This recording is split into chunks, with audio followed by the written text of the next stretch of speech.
The Last Guardian. The stars were dying. Captain Maya Chen stood at the viewport of the UES Vanguard, watching as the distant light of Proxima Centauri flickered and dimmed.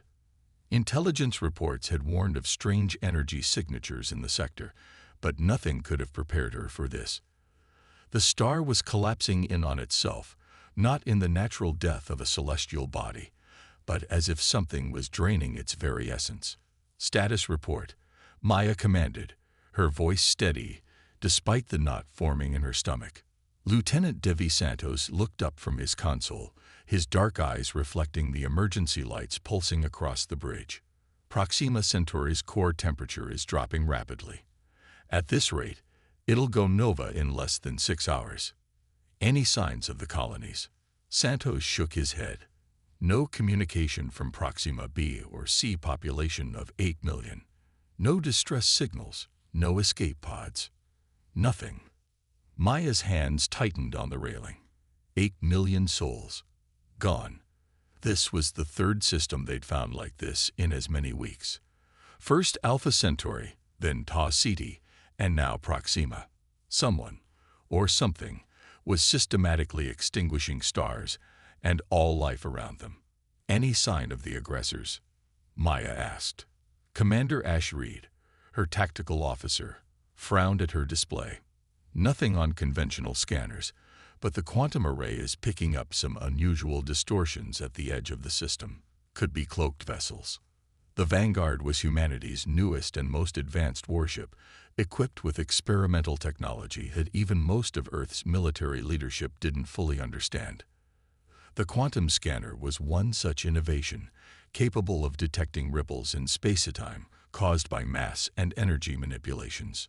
Put us on yellow alert, Maya ordered, and continue scanning. Whatever's causing this, I want to know. The Vanguard had been sent to investigate the sudden silence from humanity's closest colonies, but the mission was quickly becoming something far more dire. Maya had expected pirate attacks or perhaps a local conflict, not the systematic annihilation of entire star systems. Captain, Communications Officer Lai Wei called out, "We're receiving a weak transmission. It's from Earth." Maya felt her blood run cold. On screen, Admiral Hassan's face appeared, distorted by static. To any Earth vessels receiving this message, we are under attack. Unknown entities have entered the Sol system. They've already destabilized Neptune's orbital path and are approaching Jupiter. Our defense fleet is engaging, but their technology is beyond anything we've seen. They're not responding to communication attempts. They're not demanding surrender. They're just destroying everything in their path. The signal cut to chaotic footage of massive obsidian vessels, shaped like elongated diamonds, firing beams of purple light into Jupiter's atmosphere. The gas giant's swirling clouds began to still, then collapse inward. All Earth vessels are ordered to converge on Sol immediately. This is not a drill. This is the transmission cut to static. For a moment, the bridge was silent. Set course for Earth, Maya ordered, her voice barely a whisper. Maximum speed. Captain, Ash said quietly. At our best speed, it would take us 4 days to reach Earth, if they're already at Jupiter. Maya knew what her tactical officer wasn't saying. If these invaders could destabilize stars and gas giants, Earth wouldn't last 4 days. I understand, Commander, but we have to try. Maybe we can save someone. Maybe we can at least understand what we're facing. 3 days later, the Vanguard dropped out of FTL on the outskirts of the Sol system. Where Jupiter should have been, there was only a spreading cloud of gas and debris. Mars was intact but silent, its colonies dark. And Earth. Life signs? Maya asked, her voice hollow. Dr. Elena Volkov, the ship's science officer, ran her scans 3 times before answering. Scattered. Perhaps a few million, clustered in underground facilities and deep-sea habitats. Surface temperatures are fluctuating wildly. The atmosphere is becoming unstable. Billions dead. Maya's parents in New Delhi, her brother in the Limna colonies. 8 billion lives snuffed out in days. The sun, Santos whispered, pointing to the main view screen. Their home star was changing color, shifting from its familiar yellow to a sickly purple. Tendrils of dark energy seemed to be wrapping around it, drawing something out of the stellar core.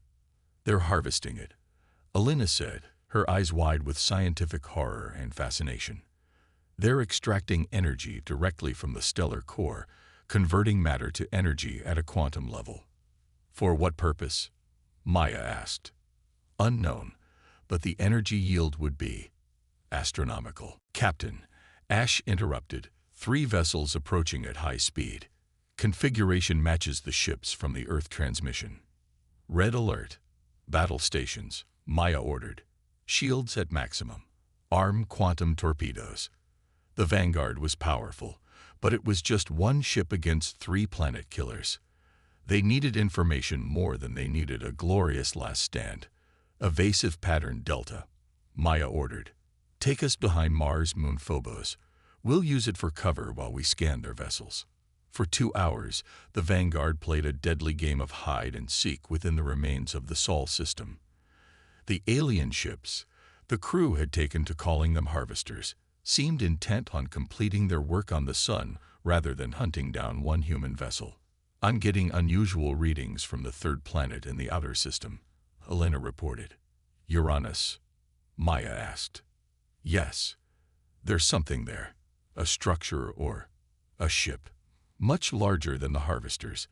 And it's transmitting something. Can we intercept it?" Alina nodded.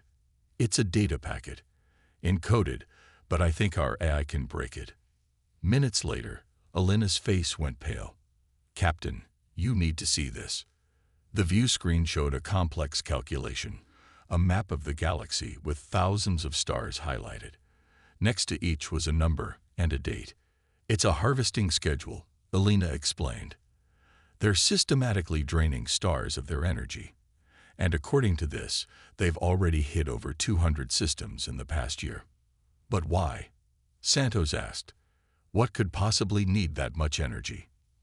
A new message appeared on the screen, this one in a language the ship's computer recognized and translated. "Evacuation protocols initiated. Phase 3 star systems compromised. Acceleration of harvest timeline authorized. The hunger approaches." Maya stared at the words, trying to make sense of them. "They're running from something. Something that needs the energy of entire stars." "Captain," Wei interrupted, "I'm picking up a distress signal. It's from Europa. There are survivors." Maya made her decision. "Set course for Europa. Maximum stealth. If there are humans still alive out there, we're going to save them." The Vanguard slipped past the harvesters, using its experimental stealth systems to mask its approach to Jupiter's ice-covered moon. As they entered orbit, they discovered a miracle. 10,000 survivors, mostly scientists and their families from the Europa Research Station, hiding in the subsurface ocean facilities. And they weren't alone. Among them were representatives from 3 alien species, refugees who had fled to the Sol system after their own worlds were harvested. An elderly alien with iridescent scales and 6 limbs addressed them via hologram. "I am Elder Son of the Viridian Conclave. We came here seeking sanctuary after our home system was destroyed. We believe we had outrun the harvesters, but they followed. They always follow." "What are they?" Maya asked. "What do they want?" "They call themselves the Preservers," San replied. "They believe they are saving the galaxy by collecting stellar energy to power a massive shield around the galactic core." "A shield against what?" San's vertical pupils narrowed. "They call it the Hunger. A cosmic entity that devours stars, not for their energy, but simply because it can. The Preservers believe this entity will awaken soon and consume our entire galaxy unless they can create a barrier of sufficient power." Maya shook her head in disbelief. "So they're killing trillions to potentially save the galaxy from a theoretical threat." "The threat is not theoretical, Captain," San said grimly. "My people have ancient records of its last awakening, over 50 million years ago. Half the galaxy was consumed before it returned to hibernation. The implications were staggering. Maya turned to her crew. If the preservers are trying to save the galaxy, why not ask for help? Why not explain? Because most species would refuse, San answered. Would you willingly sacrifice your homeworld on the promise that it might prevent a greater calamity? They tried negotiation once, long ago. It failed. Now they simply take what they need. Maya paced the bridge, weighing impossible choices. How many colony ships do you have? 7, replied the human leader of the Europa station, Dr. Amara Okafor. Designed for deep space exploration. Each can carry about 2,000 people. We've been loading supplies, preparing to flee. There's nowhere to flee to, Maya said softly. Not if their harvest schedule is accurate. They'll eventually reach every habitable system. Then what do you propose, Captain? Dr. Okafor asked. Maya looked at the tactical display, at the massive mothership orbiting Uranus. We need to understand exactly what they're building. And we need to convince them there's another way, or stop them. With one ship? San asked incredulously. With one ship, Maya confirmed, and whatever knowledge your people can share. If this hunger is real, we need a solution that doesn't involve sacrificing half the galaxy to save the other half. As the Vanguard's crew worked with the refugees to formulate a plan, Maya received a private message from Dr. Okafor. It contained coordinates and a simple message. Humanity planned for extinction-level events. Find the Ark. The coordinates led to a classified facility hidden in the asteroid belt. There, nestled within a hollowed-out planetoid designated simply as X-37, was humanity's insurance policy, an automated factory ship capable of building more vessels like the Vanguard, along with seed banks, genetic repositories, and cultural archives from Earth. They built this in secret, Maya whispered as the Vanguard docked with the massive facility. A way to ensure humanity survives, no matter what. The question is, Ash said, do we run and rebuild elsewhere, or do we stay and fight? Maya looked at the tactical display, at the 3 harvester ships systematically dismantling what remained of Earth's solar system. We fight, she said firmly. But first, we need to evacuate everyone we can. Set course back to Europa. We're loading those colony ships with every survivor we can find, and we're sending them to X-37. Then, we're going to have a conversation with the preservers. As the Vanguard raced back to Europa, Maya couldn't help but feel the weight of humanity's future on her shoulders. One ship against an armada of world killers. One captain making decisions that would affect the fate of not just humanity, but potentially the entire galaxy. The stars were dying, but humanity wasn't finished yet. Not while the Vanguard still flew. Defiance. The vast mothership of the preservers hung in space like a black hole with form, its surface absorbing light rather than reflecting it. At over 30 kilometers long, it dwarfed the Vanguard, making humanity's most advanced warship seem like a child's toy in comparison. Are you sure about this, Captain? Commander Ash Reed asked, her eyes never leaving the tactical display. If they decide we're hostile, we won't last 30 seconds. Maya Chen nodded, her expression grim but determined. We don't have a choice. The colony ships need time to reach X-37. And we need answers. The past 72 hours had been a blur of desperate activity. The Vanguard had coordinated the evacuation of Europa, loading over 14,000 survivors, human and alien alike, onto the 7 colony vessels. Now those ships were racing toward the hidden Ark facility, carrying the last remnants of multiple civilizations. No signs they've detected us yet, Lieutenant Santos reported from his station. The stealth systems are holding. The Vanguard's experimental quantum phase cloaking technology was their only advantage, allowing them to approach the massive mothership undetected. At least for now. What's the status of the special package? Maya asked. Dr. Elena Volkov looked up from her console. The quantum resonance bomb is ready. If we need to use it, it will disrupt their harvesting technology for approximately 6 minutes. That's the best estimate based on what Elder San's people could tell us. 6 minutes. It wasn't much, but it might be enough to escape if negotiations failed. Take us in closer, Maya ordered. I want to see what they're building. The Vanguard crept forward, maintaining its stealth field as it approached the massive structure extending from the mothership. It resembled a satellite dish the size of a small moon, its surface a lattice of exotic materials that shifted and pulsed with energy. It's incredible, Elena whispered. They're creating a quantum relay capable of channeling the energy of hundreds of stars simultaneously. The physics behind this, it's beyond anything humanity has ever conceived. But is it what they claim? Maya asked. A shield against this hunger? Before Elena could answer, alarms blared across the bridge. We've been detected, Santos shouted. Some kind of quantum resonance scan penetrated our cloak. Hail them, Maya ordered calmly. All frequencies, all languages. For several tense moments, there was no response. Then the view screen flickered, and a figure appeared. It was vaguely humanoid, but its skin was metallic, flowing like liquid mercury. Where a face should have been, there was only a smooth reflective surface that occasionally rippled with patterns that might have been expressions. Your presence is unexpected, the figure said, its voice resonating directly in their minds rather than through the ship's speakers. You should have been harvested with the others. Maya stepped forward.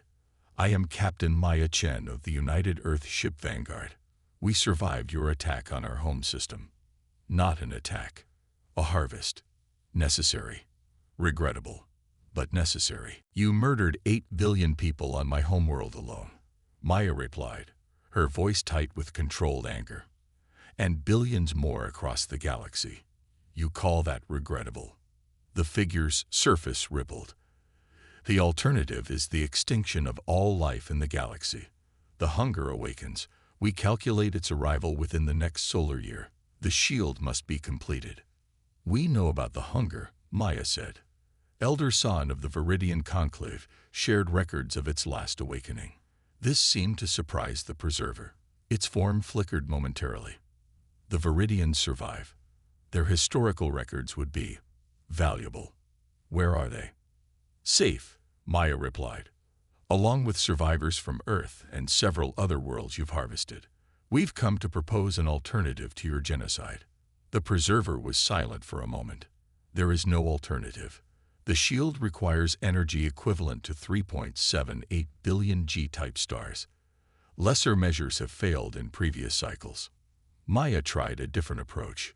Your methods ensure that even if you succeed, there will be little left worth saving. Why build a shield for a galaxy of ghosts? Life will recover. It has before. In millions of years, Maya countered. Meanwhile, you're destroying civilizations that could help you fight this threat. Humanity may be young compared to your species, but we're resourceful. We find solutions where others see only impossible choices. The Preserver's surface rippled again, more violently this time. You propose cooperation. Previous attempts at cooperation failed. Species prioritize immediate survival over galactic preservation. Because you didn't give them a choice, Maya said. You decided for everyone. Show us your data. Let us understand the threat fully, and let us propose alternatives. For a long moment, the Preserver was silent. Then, without warning, a torrent of information flooded the Vanguard's computers. Star charts, energy calculations, historical records spanning billions of years, and terrifying images of a cosmic entity that seemed to defy comprehension, a living darkness that consumed stars as a human might consume berries. Review, then speak, the Preserver said, and the transmission ended. For 6 hours, the Vanguard's crew and the alien refugees who had joined them pored over the data. The hunger was real, a cosmic predator that awoke cyclically to feed on stellar energy. The Preserver's shield was a desperate attempt to create a barrier it couldn't penetrate, sacrificing half the galaxy's stars to save the rest. They're not wrong about the threat, Elena finally admitted, but their solution is flawed. How so? Maya asked. Elena gestured to the complex equations filling the screen. They're trying to create a static barrier, but the hunger adapts. Each time it awakens, it finds a way through eventually. That's why the preservers have had to harvest more stars with each cycle. They are trying to create a stronger shield, but it's like building a bigger wall against a creature that can eventually tunnel beneath any wall. Elder San, whom they had brought aboard from Europa, nodded his aged head. Our ancient texts speak of the preservers' previous failures. Each time, more stars are sacrificed, yet the hunger always returns. Maya stared at the data, feeling the weight of impossible choices. So what's the alternative? We can't defeat something that eats stars. It was Lai Wei, usually quiet at her communication station, who spoke up. Maybe we don't need to defeat it. Maybe we need to redirect it. All eyes turned to her. In ancient Chinese warfare, Wei continued, when faced with an overwhelming force, the strategy was often to channel it away rather than confront it directly. What if, instead of a shield, we created a path? A trail of energy leading away from our galaxy. Elena's eyes widened. A cosmic lure. It could work. If we positioned quantum relays to create an energy gradient leading to another feeding ground. Such as? Ash asked skeptically. The galactic void. Elena replied. There are isolated stars between galaxies, failed satellite galaxies, stellar outcasts. If we could create a path of increasing energy density leading to a cluster of these stars. For the next 12 hours, the Vanguard's crew worked feverishly with Elder San and the other alien refugees to develop their alternative. When they finally hailed the Preserver mothership again, they presented not just a concept but a complete strategic plan. The Preserver listened in silence, its mercurial form occasionally shifting and rippling as it processed their proposal. Your plan requires precision implementation across vast distances, it finally said. The coordination needed exceeds your capabilities. But not yours, Maya countered. You have the technology to manipulate stellar energy across light years. We're offering you a way to save every inhabited world in the galaxy instead of sacrificing half of them.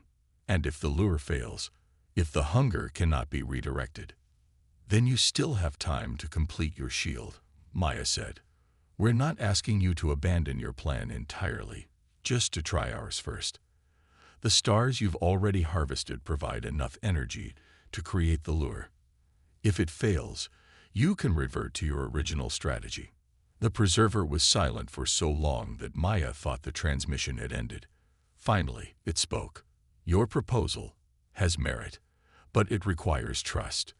The Preservers have not trusted other species in 17 cycles.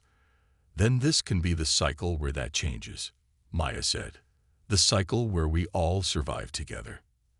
After what seemed like an eternity, the Preserver agreed to a trial of their plan. The next weeks were a blur of activity as the Vanguard coordinated between the Preservers, the refugee scientists, and the hidden human fleet gathering at X-37.